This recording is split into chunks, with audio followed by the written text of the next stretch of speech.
굉장히 어수선한데 어쩌면 오늘 이 말씀을 듣는 가운데 깨달음이 올 줄로 믿습니다. 여러분, 제가 두 가지를 오늘 질문을 하려고 합니다. 이 두 가지는 질문이라기보다도 힌트입니다. 이 두 가지를 듣게 되면 오늘 이 얘기의 핵심이 될 것입니다. 스무고개라고 하잖아요. 그런 것처럼 뒤에 있는 공짜를 빼고 두 가지 힌트를 드린다는 것입니다. 첫 번째 힌트는 이것입니다. 세상에서 우리를 가장 존귀하게 만들어주는 것, 이게 뭘까요? 오늘 읽었던 본문 2절에 다윗은 그것을 오늘 이 본문의 기름으로 표현하고 있습니다. 그냥 기름이 아니라 아론의 수염을 타고 흐르는, 그래서 그의 옷깃까지 내림 같은 기름과 같다라고 합니다. 이 기름이 뭘 의미한다고요? 우리에게 존재 가치, 다른 사람이 아무리 나를 막 짓밟고 못난 존재로 부각시킨다 할지라도 이것은 우리로 하여금 이 땅에서 가장 존귀한 자로 만들어주는 능력이라는 것입니다. 그것을 오늘 시인이 다윗이 뭐라고 비유를 했냐면 아론의 수염을 타고 흐르는 뭐라고요? 향기로운 기름이다. 여러분, 이스라엘의 초대 대제사장 누구죠? 누굽니까? 아론이요, 그렇죠? 이 아론이 제사장으로 세울 때는 세 가지 단계를 거칩니다. 첫째는 몸을 깨끗이 씻깁니다. 그리고 둘째는 제가 오늘 원래는 검은 옷을 입어야 하는데 가운을 입어야 했는데 흰 가운을 입었어요. 이렇게 유아 세력을 하다 보니까 흰색이 좋더라고요. 그래서 여러분들이 당황스러우셨던 분들도 있을 텐데, 아무튼 제사장이라는 것을 부각시키려고 제사장만이 입는 그 옷을 두 번째로 아론에게 입힙니다. 마지막이 뭘까요? 오늘 이 얘기를 하는 것입니다. 그래서 메시아 기름을 붓다 할 때, 그죠? 그래서 뒤에 나중에 신학적으로 발전했는데 하나님의 종을 세울 때마다 기름을 붓습니다. 그래서 오늘 아론을 제사장으로 세워서 그를 이제는 제사장이다 하기 위해서 마지막에 뭘 한다고요?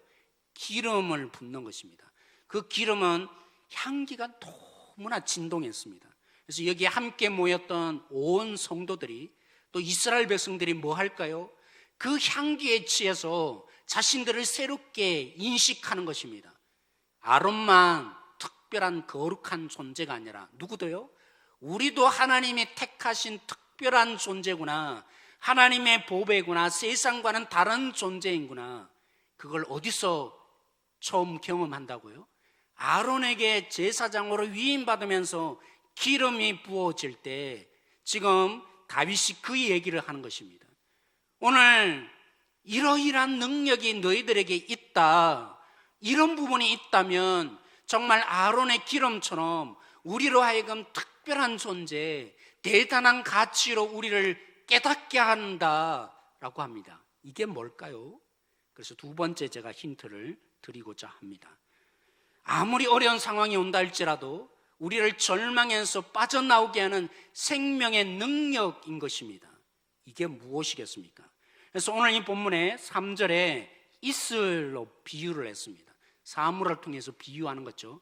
어떤 이슬요? 그냥 이슬이 아니라 헐몬의 이슬이라고 표현합니다. 여러분, 헐몬산은 고도가 2224m에 되는 굉장히 높은 산입니다. 물론 백두산보다 조금 낮지만 아무튼 헐몬산, 여러분 사진에 보이시죠? 산 정상에 뭐가 있습니까? 눈이 있습니다. 그래서 이 눈이 있기 때문에 가나안 땅은 정말 물이 절대적으로 필요한 땅입니다. 그래서 늦은 비, 이른 비 얘기가 성경에 종종 나오는데 늦은 비, 이른 비가 오지 않으면 그 가나안 땅이 황폐한 땅이 되어버립니다. 그런데 늦은 비가, 이른 비가 오지 않더라도 이슬이 내리면 그나마 괜찮은 것입니다. 여러분, 밑에 있는 그림 보이시죠? 저희들이 성지순례 가서 가이사라 빌립보 지방에 갔는데 거기는 많은 사람들이 소풍으로 왔습니다. 워낙 물이 귀하니까. 근데 여기에 보십시오. 사진에 뭐가 있습니까? 강이 흐릅니다. 풍부한 물이 흐릅니다. 이 물이 도대체 어디서 흘러왔을까요? 바로 그 헐몬산에 있는 눈이 녹아서 이 갈릴리 빌립보 지방, 가이사라 빌립보 지방으로 흘러 들어온 것입니다. 그래서 오늘 시인이 다윗이 고백하는 거죠. 오늘 이 헐몬의 이슬과 같다라는 말이 무슨 말입니까? 아무리 척박한 땅이라도 이슬만 내리면 농작물이 다시 살아나는데 바로 이와 같은 능력이 임한다. 이런 곳이야말로, 이것이야말로 우리로 하여금 생기를 다시 불어넣는다 라고 오늘 다윗이 노래한 것입니다. 비유한 것입니다. 그런데 이게 과연 뭘까요? 사실은 1절에 이미 다윗이 보라 라고 하면서 강조하는 거죠. 잘 집중해라 라는 것입니다. 여러분 이 글을 읽을 때 잘 보십시오 라고 하면서 아예 1절에 이미 대답을 해놓았습니다. 뭐가 우리로 하여금 존재 가치를 새롭게 하며 우리로 하여금 생명을 불어넣게 한다고요? 보라, 뭐라고요? 형제가 연합하여 동거함이라고요. 세 단어로 바꾸어 보겠습니다. 공동체야말로 얼마나 선하고 아름다운지. 그래서 오늘 비유를 했죠. 뭐라고요? 공동체야말로 오늘 우리 가운데 정말 생기를 느끼게 하고 우리의 존재가치 최고의 위대한 자로 만들어준다. 그래서 오늘 다윗은 마지막에 결론에 여기까지 표현합니다. 거기서라는 말은 뭡니까? 형제와 연합하여 동거하는 거기 속에 하나님이 복을 주시는데 무슨 복을 준다고요? 영생의 복을 준다고요. 놀라운 얘기입니다. 우리 성경을 읽을 때는 이게 크게 와닿지 않는데 사실은 형제라는 단어와 영생이라는 단어 발음이 똑같습니다. 물론 글자는 다르지만. 그래서 유대인들은 형제라고 하면 자동적으로 떠오릅니다. 뭐라고요? 영생이 떠오른다는 거죠. 그렇습니다. 여러분, 헐몬의 이슬과 같고 아론의 수염을 타고 흘러내리는 그런 우리를 복되게 하는 능력 어디에 있다고요? 공동체에 있다고요. 형제가 연합하는 것 속에 있다고요. 근데 여러분, 우리 교회는 어떻습니까? 이런 복이 있습니까? 이런 능력을 경험하고 있습니까? 오늘 현대의 사회를 보면 그렇습니다. 내 개인이 중요하고 함께 하는 것보다도 함께 하면 오히려 불편합니다. 혼자 있을 때가 더 낫고, 그리고 함께 일하는 것보다도 혼자 해버리는 것이 더 효율적일 때가 더 많은 것을 우리는 종종 경험합니다. 그리고 오늘 이 시대의 가치가 뭡니까? 옛날에는 공동체가 정말 중요했습니다. 나는 결코 중요하지 않았습니다. 내 모든 것이 때론 희생되었습니다. 윤봉길 의사나 그저 이런 사람들이 이 나라라는 공동체를 위해서 자신의 몸을 포기하기까지 그만큼 공동체가 중요했습니다. 가정이라는 공동체를 유지하기 위해서 때로는 자녀들이 그죠 다른 곳에 가서 식모로 일하기도 하고 이런 일들이 왜 가능했냐면 그만큼 옛날에는 공동체가 중요했기 때문입니다. 지금은요 공동체는 중요하지 않습니다. 누가 중요합니까? 내가 중요합니다. 그래서 공동체도 왜 공동체로 들어갑니까? 나의 발전과 나의 유익을 위해서 그 공동체에 들어갑니다. 공동체가 중요해서가 아니라 나를 위해서 나를 조금 힘있게 하고 나를 조금 더 세워줄. 그래서 교회도 뭘 택합니까? 나에게 유익이 되는 내 자녀를 위해서 조금 더 나은, 그래서 쉽게 교회도 선택합니다. 이 교회가 나에게 도움이 안 되면 다른 교회 가는 개인주의가 굉장히 팽배해져 가는 사회, 앞으로 더 그럴 것입니다. 이제 공동체는 별로 중요하지 않습니다.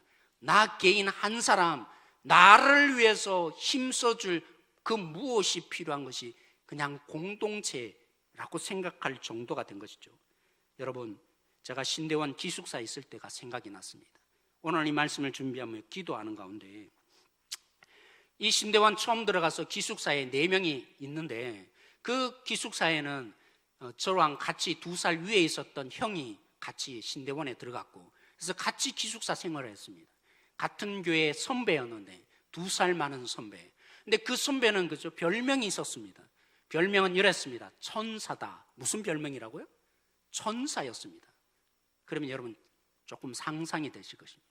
어느 정도 마음이 착하고 어느 정도 법을 잘 지키는지, 쉽게 말하면 하나님 없이도 살 만한, 이렇게 뭔가를 행할 때마다 늘 하나님을 의식하고 살아가는, 조금만 잘못해도 회개하고, 그래서 우리는 법 없이도 사는 사람이 저분이다, 저 전도사님이다 라는 별명을 지어주었습니다. 그런 기숙사 생활하는 가운데 제가 그 선배에게 같이 기도 모임, 그렇죠? 기숙사 속에서 일주일에 한 번씩 8시쯤 함께 모여서 기도하는데 서로 나눔을 합니다. 서로의 어려움과 문제를 놓고 기도하기 위해서 나눔을 하는데 제가 그 선배에게, 천사표 선배, 법 없이도 살 그 선배에게 불만을 얘기했습니다. 선배, 저는 선배는 다를 줄 알았습니다. 근데 선배도 똑같더라고요. 제가 뭐 때문에 불만을 품었을까요?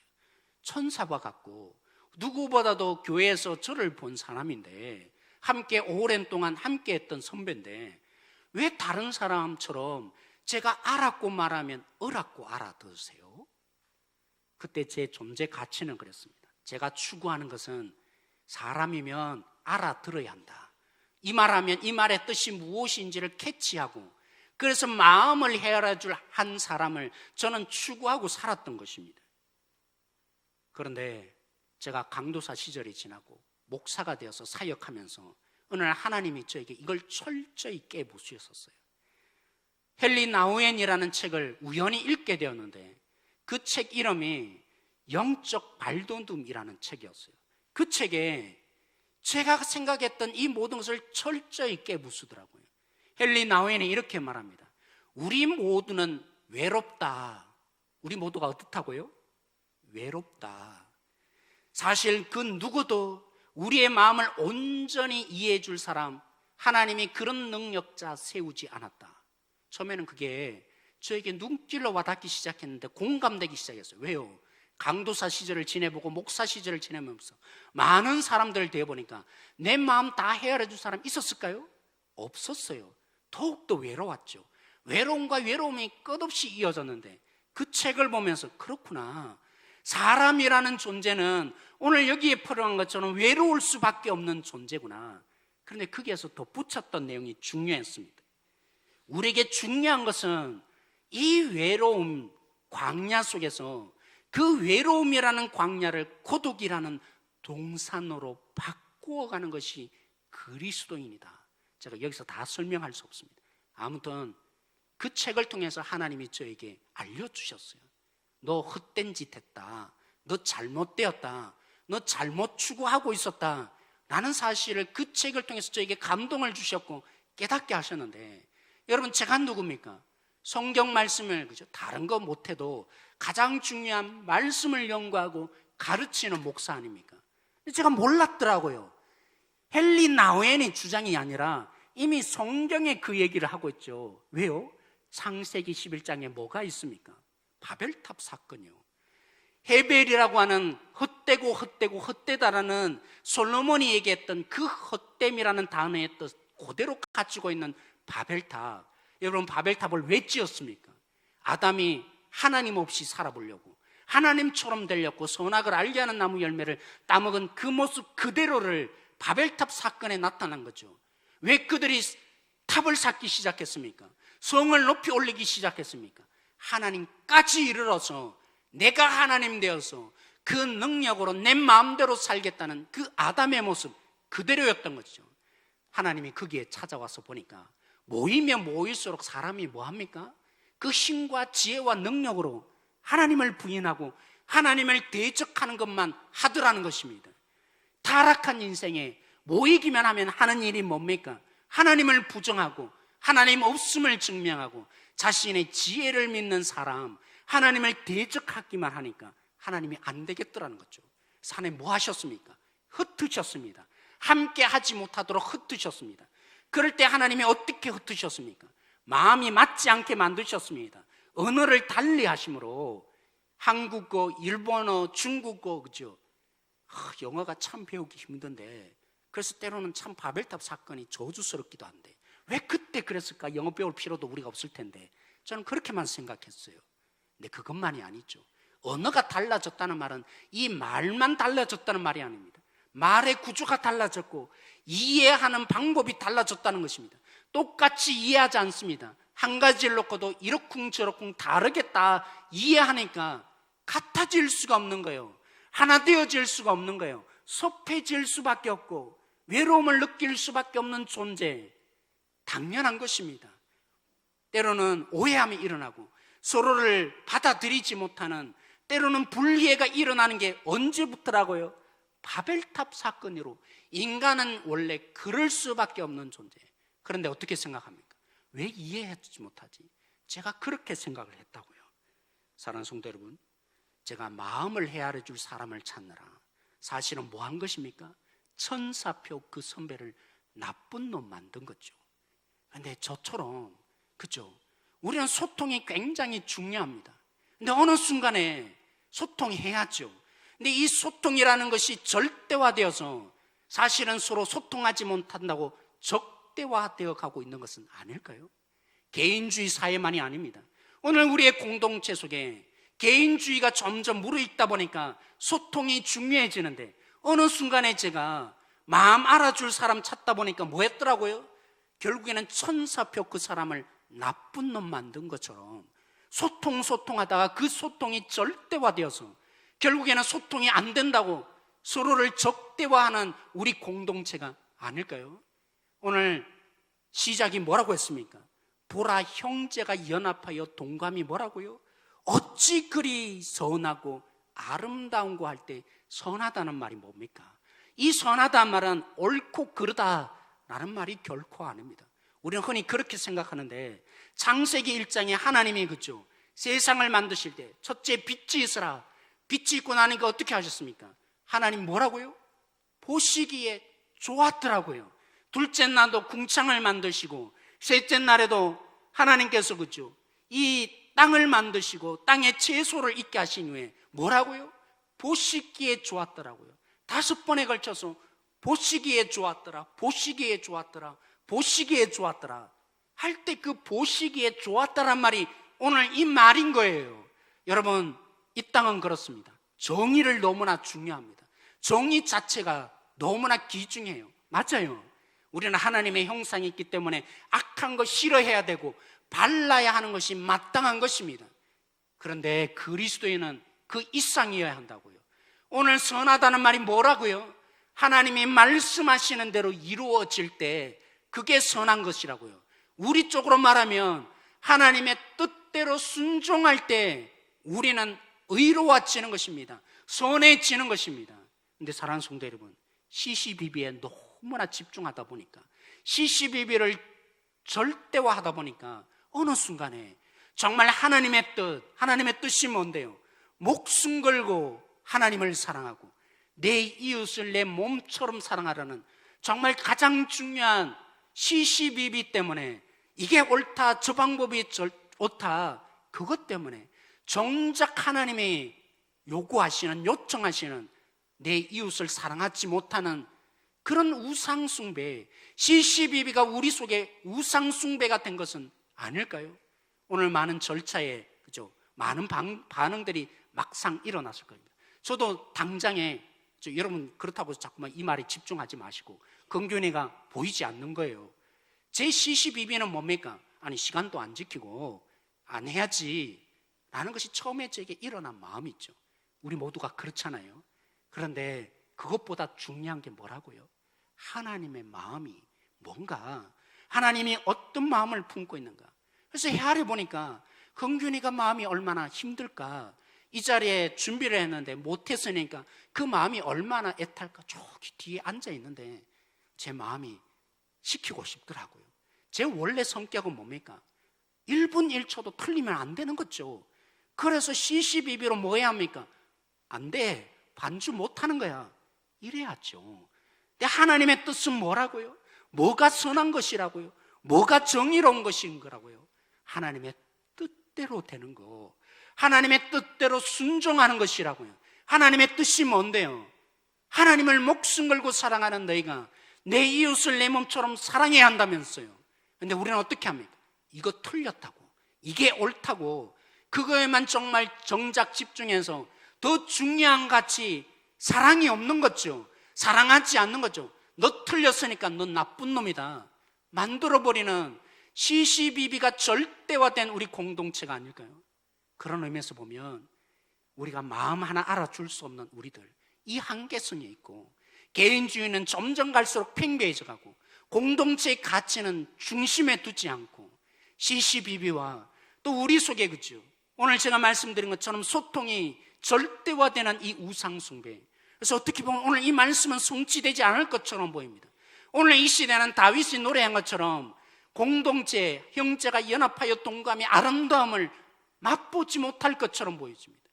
근데 사랑하는 성도 여러분, 어떻게 해야만 이 공동체, 그래서 이 공동체를 통해서 내 존재 가치를 새롭게 발견하고, 그래서 하나님의 영생이 흐르는, 하나님의 생기가 흐르는 그런 나 한 사람으로 설 수 있는 이 공동체를 우리가 누릴 수 있겠습니까? 어떻게 이 공동체의 아름다움을 채워갈 수 있겠습니까? 우리가 그럴 수 없는 것일까요? 우리 함께 이 말씀 읽어보기를 원합니다. 에베소서 2장 11절 12절 말씀입니다. 에베소서 2장 11절 12절 말씀 같이 읽겠습니다. 시작. 그러므로 생각하라. 너희는 그때 육체로는 이방인이요 손으로는 육체에 행한 할례를 받은 무리라. 칭하는 자들로부터 할례를 받지 않은 무리라 칭함을 받는 자들이라. 그때 너희는 그리스도 밖에 있었고 이스라엘 나라 밖의 사람이라. 약속의 언약들에 대해서는 외인이요 세상에서 소망이 없고 하나님도 없는 자이더니. 여러분, 지난번 성지순례 가서 저는 이 말씀을 눈으로 직접 목격했어요. 왜냐하면 저희들이 주로 머물렀던 곳은 예루살렘이 아니라 숙소가 베들레헴 지역이었습니다. 그 베들레헴 지역은 팔레스타인들이 사는 곳이에요. 그러다 보니까 이 팔레스타인 지역은 장벽이 쳐져 있어요. 너희들은 여기만 살아야 되는 거야. 굉장히 큰 장벽으로. 그리고 누구만 나올 수 있냐면 신분증이 있어야 합니다. 그 신분증에 있는 사람만, 그죠? 오른쪽에 있는 것처럼 경비를 딱 쓰고 있는데 총을 지키고 있는 군인들이 다 확인한 다음에 나가게 해주는 거예요. 왜 나가는 것이 중요합니까? 베들레헴 지역과 같은 그 팔레스타인 지역에는 일자리가 별로 없어요. 가난한 지역이에요. 그럼 일하려면 바깥으로 나가야 되는데 자기 마음대로 된다고요? 불가능한 것입니다. 누구만요? 허가증이 있는 사람만 이 자리를 나가는 거죠. 오늘 성경 말씀 다시 한번 자막으로 띄워주시겠습니까? 에베소서에 있는 말씀 앞으로 돌아가시면, 여러분, 유대인들이 왜 그렇게 하는 것입니까? 정치적인 문제가 있고, 물론 폭탄 테러로 서로가 앙숙 관계가 돼 있지만 더 근본적인 이유가 있었죠. 정치적인 이유 때문에, 때로는 아니면 폭탄 테러가 날마다 일어나는 것 때문에 그 장벽을 쌓기만 했을까요? 아니요. 성경에서 이미 얘기합니다. 너희 이방인들아, 팔레스타인들아, 유대인들의 입장에서 보면 너희들이 왜 개처럼 취급받아야 하느냐? 너희들이 누구라고요? 이방인이지 않느냐? 너희들이 오늘 7가지를 얘기하는데 할례가 뭡니까? 너희들은 할례도 받지 못한 자들이 아니냐? 유대인들의 입장에서 보면 왜 할례를 받지 못한 자입니까? 할례가 도대체 뭡니까? 아브라함에게 그저 육체의 표시를 해서 너희들은 내가 택한 하나님의 백성이다. 근데 이방인들은 뭡니까? 팔레스타인 사람들은 뭡니까? 하나님의 백성 아니라는 거죠. 너희들은 아브라함 자손이 아니라는 거죠. 그것뿐만입니까? 너희들은 그리스도 밖에 있는 사람이라고. 구원자를 하나님이 보내주시다고 수백 년 동안 성경을 통해서 약속했는데 너희들은 그 구원자가 없는 자가 너희들 아니냐? 뭐라고요? 이스라엘 나라 밖이라고요. 가나안 땅 누구 겁니까? 하나님이 약속하셔서 선물로 준 이스라엘 민족에게 주신 땅이죠. 근데 거기에 이 유대인들이 흩어져 살면서 그 가나안 땅에 누가 삽니까? 팔레스타인들이 살다 보니까 2000년 이렇게 허송세월하며 지냈던 이들이 이제는 들어와서 뭐라고 합니까? 이 땅은 하나님이 약속한 땅인데 왜 너희들이 여기에 거하고 있느냐고 쫓아내든지 거주해서는 안 되는지, 너희들 때문에 이 땅이 더러워진다고. 그런 존재가 팔레스타인인 거죠. 그리고 뭐라고 합니까? 외인이라고.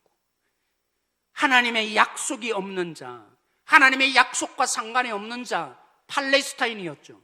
세상에서는 뭐라고요? 소망이 없는 자라고. 하나님의 약속이 없으니까 당연히 소망이 없죠. 그들은 절망뿐인 존재. 그리고 가장 중요한 얘기 뭐라고요? 하나님도 없던 자. 그래서 유대인의 입장에서는 개처럼 취급하고 너는 여기서만 있어야 되는 거야. 장벽을 쌓고 나오지도 못하게 만든 그들이었던 거죠. 근데 사랑하는 성도 여러분, 우리가 누굽니까? 우리는 그 팔레스타인과 유대인들의 관계 그 이상인 존재 아닙니까? 우리는 원래 유대인이 아니라 원래 이방인이었고 우리는 원래 이 하나님의 하자도 모르는 복음 한 번 이 땅에 들어온 적이 없는 우리들, 이방인 중에 이방인 아니었습니까? 그런데 어떻게 이 유대인과 이 팔레스타인 사람들이 하나 된다고 합니까? 우리 성경 구절 한번 읽어보기를 원합니다. 에베소서 2장 13절 말씀 우리 같이 읽겠습니다. 시작. 이제는 전에 멀리 있던 너희가 그리스도 예수 안에서 그리스도의 피로 가까워졌느니라. 그렇습니다. 어떻게 공동체가 될 수 있습니까? 개인주의적이고 나만을 생각하고 공동체도 나에게 유익이 되느냐 안 되느냐만 따지는 오늘 시대, 그리고 우리의 공동체가 소통이라는 것, 때로는 우리들 속에 있는 이 모든 우상숭배가 끊임없이는 CCB가 더 중요해져서 깨어질 대로 깨어지는, 그래서 이 말씀과는 전혀 상관없어 보이는 공동체처럼 보여지는데 오늘 보십시오. 뭘로 가능하다고요? 공동체가 되십시다. 공동체가 중요합니다. 이 아름다움이 노래되어야 합니다. 이게 아니에요. 뭐가 해답인 것입니까? 오늘 예수 그리스도의 피로 가까워졌느라고, 가까워질 것이라는 것이 아니라 예수 그리스도의 피가 우리를 이 모든 유대인들의 장벽을 허무게 될 것이라고. 그렇죠? 결국엔 유대인들의 예수님을 알게 되면, 십자가를 알게 되면 그들 이 팔레스타인에 있는 모든 장벽을 언젠가는 무너뜨리고 말 것입니다. 오늘 우리도 마찬가지입니다. 우리 공동체의 장벽들, 함께 할 수 없는 이유들, 상처받았다, 잘못되었다, 왜 이렇게 안 가느냐, 소통이 안 되는다, 내 마음 알아주지 못한다, 그것보다도 더 지독한 게 뭐였습니까? 유대인과 이방인 사이의 장벽이었다고요. 그 장벽을 허물기 위해서 예수님이 오셨고 십자가의 피를 흘려서 그 장벽을 없애어 주셨습니다. 오늘 우리도 마찬가지입니다. 뭐가 우리를 하나 되게 합니까? 뭐가 우리를 그 공동체의 아름다움을 맛보게 합니까? 뭐가 우리로 하여금 생기를 누리게 하는 이 공동체를 경험하게 합니까? 뭐가 우리로 하여금 나의 존재 가치를 발견하게 하는 공동체의 이 아름다움의 능력들을 누리게 해줍니까? 예수 그리스도의 피밖에 없습니다. 예수님의 피가 발리게 되면, 예수님의 피의 희생을 알기 시작하면 달라지게 될 것입니다. 예수 그리스도 안에 있으면, 예수님의 다스림을 받으면 우리는 이제 달라지게 될 것입니다. 저라고 다르겠습니까? 때로는 마음이 상할 때가 저도 있어요. 때로는 그때 아프게 했던 사람들, 그 추억이 저를 자꾸만 떠올리게 할 때 있어요.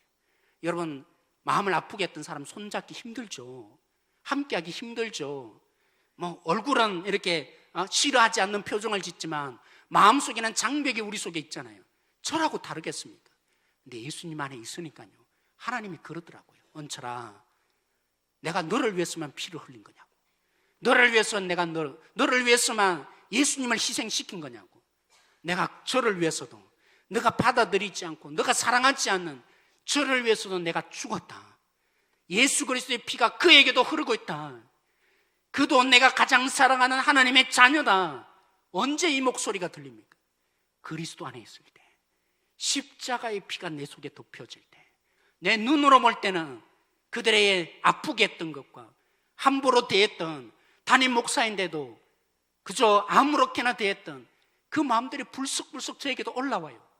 그런데 주님 안에 있으니까요, 예수 그리스도의 피 앞으로, 십자가 앞으로 들어갈 때, 그래서 내가 죽을 때 주님이 말씀하시더라고요. 나도 그를 사랑한다. 근데 너는 왜 못 사랑하냐고. 내가 사랑하는데 너가 뭔데 그를 향해서 받아들이지 않는 거냐고. 그렇죠? 오늘 해답은 여기에 있습니다.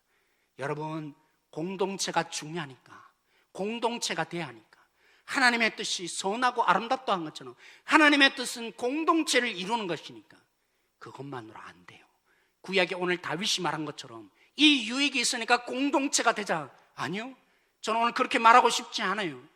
우리 가운데 어떤 예수님을 믿으셨고 그 예수님의 피가 어떻게 우리를 장벽을 허셨는지 똑똑히 확인하시고, 나는 하나님의 자녀도 아니었고 하나님의 이방인이었고 하나님의 약속도 받지 못한 그런 개 같은 존재였는데, 그런 나를 구원하여서 하나님의 백성 되게 하셨고 약속이 있게 하시고 하나님의 놀라운 권세와 능력을 나에게 안겨주신, 무엇이 이걸 가능하게 한 것입니까? 예수님의 피라고요. 하나님의 다스림이라고요. 주님 안에 있는 이 다스림이라고요. 오늘 우리 모두가 그 주님의 십자가의 피로 나아가십시다. 그래서 오늘 우리 속에 개인주의가 팽배해지는 오늘 이 땅 가운데 얼마나 아름다운지, 그래서 이 공동체가 얼마나 우리를 구별되게 만드는지 그 가치를 오늘 이 땅에 던지는 한 사람 한 사람 되십시다. 예수님 안에 있는 자가 되어서 예수님의 다스림을 받는 자가 되어서, 그러므로 오늘 우리 속에 다윗이 노래한 것처럼 우리에게 생기가 넘쳐 흐르는, 다른 것으로 우리에게 생명을 줄 수 없는 이 놀라운 생명의 능력의 공동체 우리가 함께 누려서 오늘 이 땅에 보여주십시다. 우리 교회가 추구하는 주님이 먼저이고, 그래서 두 번째로 공동체로 하나님이 우리를 부르시에, 그래서 우리 자신을 새롭게 발견할 수밖에 없는 이 비전을 오늘 또 품으며 기도하십시다. 주님의 십자가 앞으로 나가십시다. 예수님의 다스림을 받는 자 되어서 우리로는 할 수 없었던 이 장벽 하나하나가 무너지는 것 경험하시고, 그래서 영생이로다 확인하여지는 그 영생의 능력들이 흘러가는 우리 공동체 되어지길 소망합니다. 우리 오늘 말씀으로 우리 함께 이 시간 같이 기도하십시다. 오늘 말씀을